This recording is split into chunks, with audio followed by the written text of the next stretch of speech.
Kwa majina ni nani?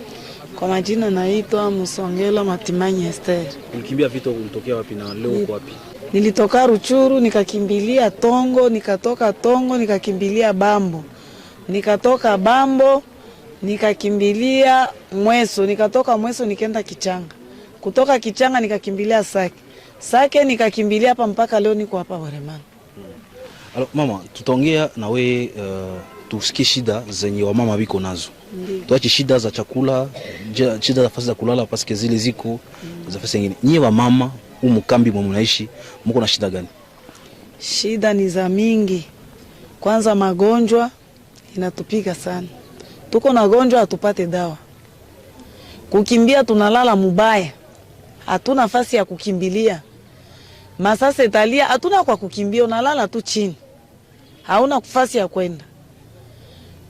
Batoto kugonjwa usiku na mchana tunagonjwa, tunakosa na msaada. Maana yake hatupate dawa. Ba mama leo tuko na gonjwa, tulishakuwa na nguo moya moya na ya kushanjia ndani haiko. Magonjwa yanakuwa mingi, tunakuwa na gonjwa hali ya kike enya iwezekana. Utakuwa mwali ya kike lakini unakosa na nguo ya kushanjia. Tunatesekana sana mwa hali ya ukimbizi.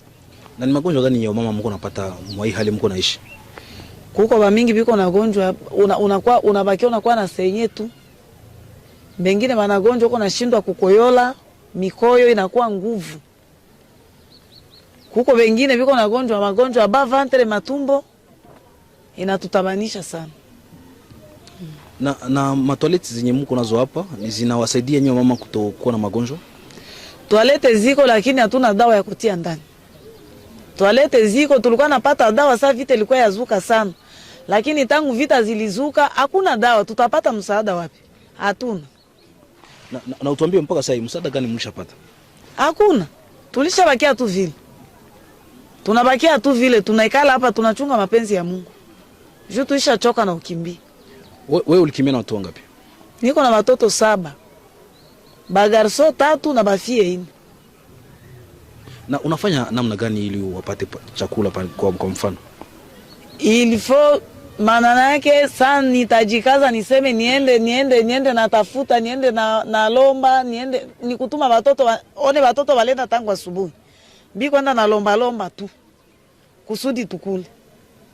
Na kukula ni goi nike ona tangu asubuhi mpaka saa ya tu ya kula. Tunachunga tu kama wataleta ni bisamunyu 2 au 3 basi unakula mao na kunya mai unabakia vile.